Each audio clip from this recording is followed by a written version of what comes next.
Deutschlands politisches System. Deutschland ist eine föderale, parlamentarische Demokratie. Das bedeutet, dass die Macht im Land aufgeteilt ist und die Bürgerinnen und Bürger ihre Vertreter wählen, die dann die wichtigen Entscheidungen treffen. Im Zentrum dieses Systems steht der Gedanke, dass nie wieder eine einzelne Person oder eine kleine Gruppe die absolute Kontrolle über den Staat haben darf. Die staatliche Macht ist deshalb in 3 Bereiche geteilt: die Gesetzgebung, die ausführende Gewalt und die Rechtsprechung. Diese Gewaltenteilung sorgt dafür, dass sich die verschiedenen Institutionen gegenseitig kontrollieren. Außerdem ist Deutschland kein zentraler Staat, sondern besteht aus 16 einzelnen Bundesländern, die jeweils eigene Rechte und Aufgaben haben. Dieses politische System wurde nach dem Zweiten Weltkrieg aufgebaut und hat sich als sehr stabil erwiesen. Es basiert auf Zusammenarbeit, Kompromissen und dem strengen Schutz der Menschenrechte. In diesem Podcast schauen wir uns heute an, wie genau dieses System funktioniert, welche Institutionen es gibt und welche Aufgaben sie im politischen Alltag unseres Landes eigentlich übernehmen. Die absolute Grundlage für alles, was in der deutschen Politik passiert, ist das Grundgesetz. Es ist die Verfassung der Bundesrepublik Deutschland und trat am 23. Mai 1949 in Kraft. Interessanterweise nannte man es damals nur Grundgesetz und nicht Verfassung, weil Deutschland zu dieser Zeit geteilt war und man dachte, es sei nur eine vorübergehende Lösung bis zur Wiedervereinigung. Heute ist es eine der respektiertesten Verfassungen der Welt. Ganz am Anfang des Grundgesetzes stehen die Grundrechte. Der allererste und wichtigste Artikel lautet: Die Würde des Menschen ist unantastbar. Das bedeutet, dass der Staat jeden einzelnen Menschen respektieren und schützen muss.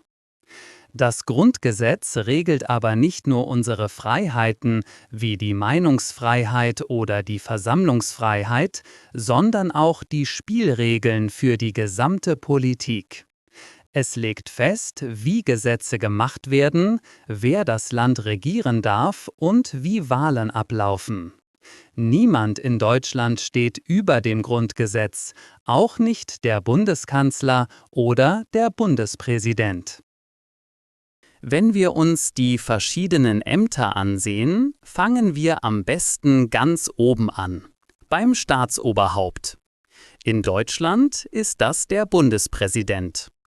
Viele Leute aus anderen Ländern sind oft verwundert, weil der deutsche Präsident gar nicht so viel politische Macht hat, wie zum Beispiel der Präsident in Frankreich oder den USA. Der Bundespräsident in Deutschland hat vor allem eine repräsentative Funktion. Er vertritt das Land nach außen, empfängt Staatsgäste aus anderen Ländern und reist viel um die Welt. Im Inland ist er eine Art moralische Instanz. Er hält wichtige Reden zu gesellschaftlichen Themen und versucht, die Menschen im Land zusammenzubringen, anstatt politische Konflikte auszutragen. Zwar muss er jedes neue Gesetz unterschreiben, bevor es gültig wird, aber er prüft dabei nur, ob es nach den Regeln des Grundgesetzes zustande gekommen ist. Er wird nicht direkt vom Volk gewählt, sondern von einer speziellen Versammlung, der sogenannten Bundesversammlung, für 5 Jahre ins Amt gewählt. Die wirkliche politische Macht in Deutschland liegt beim Regierungschef, und das ist der Bundeskanzler oder die Bundeskanzlerin. Diese Person bestimmt die Richtlinien der Politik. Das heißt, der Kanzler gibt die große Richtung vor, in die sich das Land entwickeln soll. Er oder sie wird vom Bundestag, also dem deutschen Parlament, gewählt und braucht dort die absolute Mehrheit der Stimmen. Weil in Deutschland meistens keine Partei allein die absolute Mehrheit hat, muss der Kanzler oft eine Koalition aus 2 oder 3 verschiedenen Parteien bilden. Der Bundeskanzler vertritt Deutschland auch bei den meisten wichtigen internationalen Treffen, wie zum Beispiel in der Europäischen Union oder bei den G7-Gipfeln. Er ist der Chef der Bundesregierung und trägt die Hauptverantwortung für die politische Führung des Landes. Wenn die Dinge im Land schlecht laufen, machen die Bürger oft den Kanzler dafür verantwortlich. Wenn es gut läuft, bekommt er das meiste Lob. Natürlich kann der Bundeskanzler ein Land mit über 80 Millionen Einwohnern nicht ganz alleine regieren. Er braucht ein Team von Experten und Politikern, die ihn unterstützen. Dieses Team nennt man das Bundeskabinett und die Mitglieder sind die Bundesministerinnen und Bundesminister. Es gibt zum Beispiel den Außenminister, den Finanzminister, die Innenministerin und den Gesundheitsminister. Jeder von ihnen ist der Chef eines riesigen Ministeriums mit tausenden Mitarbeitern. Der Kanzler sucht sich diese Minister aus und schlägt sie dem Bundespräsidenten vor, der sie dann offiziell ernennt. Innerhalb ihres eigenen Fachbereichs arbeiten die Minister sehr selbstständig. Sie überlegen sich neue Gesetze, organisieren staatliche Programme und reagieren auf aktuelle Krisen. Allerdings müssen sie sich immer an die grobe politische Richtung halten, die der Kanzler vorgegeben hat. In den wöchentlichen Kabinettssitzungen in Berlin treffen sich alle Minister mit dem Kanzler, um die wichtigsten Entscheidungen gemeinsam zu besprechen und zu beschließen. Das Herzstück der deutschen Demokratie ist jedoch der Deutsche Bundestag. Das ist das nationale Parlament, das in Berlin im historischen Reichstagsgebäude sitzt. Der Bundestag ist die einzige politische Institution auf Bundesebene, die direkt von den Bürgerinnen und Bürgern gewählt wird. Das passiert normalerweise alle 4 Jahre bei der Bundestagswahl. Die Abgeordneten im Bundestag haben mehrere extrem wichtige Aufgaben. Erstens, sie diskutieren und verabschieden die Bundesgesetze. Kein Bundesgesetz kann ohne die Zustimmung des Bundestages in Kraft treten. Zweitens, sie wählen den Bundeskanzler. Drittens, sie kontrollieren die Arbeit der Regierung. Wenn die Regierung Fehler macht, können die Abgeordneten kritische Fragen stellen oder sogar Untersuchungsausschüsse gründen, also spezielle Gruppen, die ein bestimmtes Thema genau untersuchen. Die Sitzungen des Bundestages sind öffentlich. Oft gibt es dort sehr hitzige und spannende Debatten zwischen den Politikern der Regierungsparteien und den Politikern der Opposition, also der Parteien, die gerade nicht in der Regierung sind. Weil Deutschland ein föderaler Staat ist, haben auch die 16 Bundesländer ein wichtiges Wort in der nationalen Politik mitzureden. Das passiert über den Bundesrat. Man kann ihn sich als die zweite Kammer des Parlaments vorstellen, auch wenn das juristisch nicht ganz exakt ist. Im Bundesrat sitzen keine direkt gewählten Abgeordneten, sondern Vertreter der Regierungen der 16 Bundesländer. Zum Beispiel der Ministerpräsident von Bayern oder die Bürgermeisterin von Berlin. Die großen Länder mit vielen Einwohnern haben im Bundesrat mehr Stimmen als die kleinen Länder. Der Bundesrat muss bei vielen Gesetzen zustimmen, besonders dann, wenn diese Gesetze die Finanzen oder die Verwaltung der Bundesländer betreffen. Wenn der Bundestag ein Gesetz beschließt, das der Bundesrat nicht gut findet, kann es zu einem Konflikt kommen. Dann muss ein spezieller Ausschuss versuchen, einen Kompromiss zu finden, mit dem beide Seiten leben können. Das macht den politischen Prozess manchmal etwas langsam, aber auch sehr gründlich. Dieser Föderalismus ist ein sehr tief verwurzeltes Prinzip in Deutschland. Die Idee dahinter ist, dass nicht alles zentral von der Hauptstadt Berlin aus entschieden werden soll. Viele politische Themen kann man besser vor Ort regeln. Die Bedingungen im Norden an der Küste sind nämlich ganz anders als im Süden in den Alpen.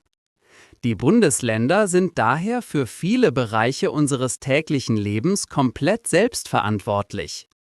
Das beste Beispiel dafür ist die Bildungspolitik. Jedes Bundesland entscheidet selbst über seine Schulen, Universitäten, Lehrpläne und die Ausbildung der Lehrer. Deshalb haben Schüler in Nordrhein-Westfalen oft andere Schulbücher und Ferienzeiten als Schüler in Sachsen. Auch die Polizei und die innere Sicherheit sind zu großen Teilen Sache der Bundesländer. Diese Aufteilung der Aufgaben zwischen dem Bund, also dem ganzen Staat, und den Ländern führt manchmal zu Diskussionen.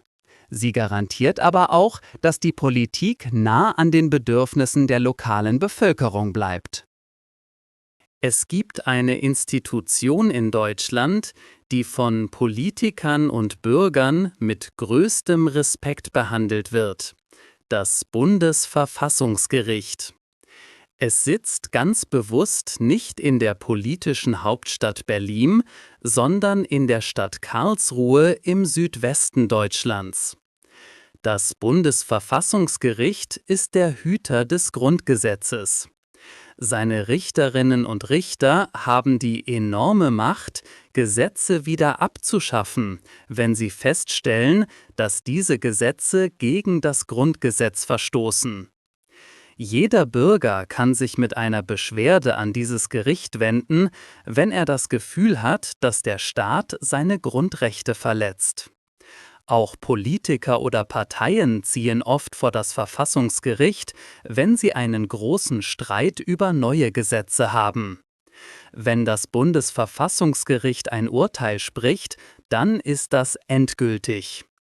Alle anderen staatlichen Organe, ob Kanzler, Parlament oder Polizei, müssen sich an die Entscheidungen aus Karlsruhe halten. Das schützt die Demokratie vor Machtmissbrauch. Um all diese Institutionen mit Leben zu füllen, brauchen wir natürlich Wahlen. Das deutsche Wahlsystem für den Bundestag ist eine Mischung aus Mehrheitswahlrecht und Verhältniswahlrecht und für manche auf den ersten Blick etwas kompliziert. Jeder Wähler hat 2 Stimmen. Mit der Erststimme wählt man einen konkreten Politiker oder eine Politikerin aus dem eigenen Wahlkreis. Wer hier die meisten Stimmen bekommt, gewinnt direkt einen Sitz im Parlament. Das sorgt dafür, dass jede Region Deutschlands im Bundestag vertreten ist. Noch wichtiger ist aber die Zweitstimme. Mit der Zweitstimme wählt man eine politische Partei. Das Ergebnis der Zweitstimmen entscheidet am Ende darüber, wie viele Sitze eine Partei insgesamt im Bundestag bekommt. Wenn eine Partei 30% der Zweitstimmen erhält, bekommt sie auch etwa 30% der Sitze. Es gibt jedoch die sogenannte 5%-Hürde. Eine Partei muss mindestens 5% der Zweitstimmen im ganzen Land bekommen, um überhaupt ins Parlament einzuziehen. Das soll verhindern, dass das Parlament in zu viele kleine Gruppen aufgeteilt wird. Die politischen Parteien spielen eine zentrale Rolle dabei, wie die Bürger ihre politische Meinung bilden und ausdrücken. Im Grundgesetz steht ausdrücklich, dass die Parteien an dieser Meinungsbildung mitwirken. In Deutschland gibt es mehrere große und kleinere Parteien, die verschiedene gesellschaftliche Interessen vertreten. Es gibt konservative, sozialdemokratische, grüne, liberale und linke sowie rechte Parteien. Weil durch das Wahlsystem fast nie eine Partei allein über 50% der Stimmen bekommt, ist die deutsche Politik eine Politik der Kompromisse. Die Parteien müssen miteinander sprechen, verhandeln und sich auf gemeinsame Ziele einigen, um eine Regierungskoalition zu bilden. Dieser Prozess kann nach einer Wahl oft viele Wochen oder sogar Monate dauern. Die Parteien schreiben dann einen sogenannten Koalitionsvertrag, in dem genau steht, was die neue Regierung in den nächsten 4 Jahren tun möchte. Diese ständige Notwendigkeit zur Zusammenarbeit ist ein typisches Merkmal der politischen Kultur in Deutschland. Neben den Wahlen alle 4 Jahre gibt es für die Bürgerinnen und Bürger noch viele andere Möglichkeiten, sich an der Politik und den Aufgaben des Staates zu beteiligen. Viele Menschen engagieren sich direkt in den Kommunen, also in ihren Dörfern, Städten und Gemeinden. Hier gibt es Stadträte und Bürgermeister, die sich um die direkten Probleme vor Ort kümmern, wie zum Beispiel den Bau von neuen Kindergärten, die Müllabfuhr oder lokale Kulturangebote. Außerdem können die Bürger friedlich demonstrieren, Petitionen an den Bundestag schreiben oder sich in Bürgerinitiativen organisieren, um für oder gegen bestimmte Projekte zu kämpfen. Die Demokratie in Deutschland lebt davon, dass die Menschen nicht nur alle paar Jahre ein Kreuz auf dem Wahlzettel machen, sondern sich aktiv in die gesellschaftlichen Debatten einmischen. Auch die Medien wie Zeitungen, Radio und Fernsehen haben eine wichtige Aufgabe. Sie informieren die Bürger, kritisieren die Politiker und decken Missstände auf, weshalb man sie oft als die 4. Gewalt im Staat bezeichnet. Zusammenfassend kann man sagen, dass das politische System Deutschlands sehr durchdacht und komplex ist. Es ist darauf ausgelegt, Extreme zu verhindern und Stabilität zu garantieren. Durch die starke Kontrolle der Regierung durch den Bundestag, die wichtige Rolle der 16 Bundesländer im Bundesrat und das wachsame Auge des Bundesverfassungsgerichts ist die Macht sehr gut ausbalanciert. Natürlich ist kein System perfekt. Oft wird kritisiert, dass politische Entscheidungen in Deutschland wegen der vielen Abstimmungen und Kompromisse zu lange dauern. Manchmal empfinden die Bürger die Politik als zu bürokratisch oder zu weit weg von ihrem Alltag. Aber im internationalen Vergleich zeigt sich, dass diese Struktur Deutschland zu einem sehr sicheren, friedlichen und wirtschaftlich starken Land gemacht hat. Die ständige Suche nach dem besten Weg, der Respekt vor den Regeln und die absolute Wichtigkeit der Grundrechte sind das Fundament, auf dem diese Gesellschaft ruht und auch in Zukunft weiter wachsen wird.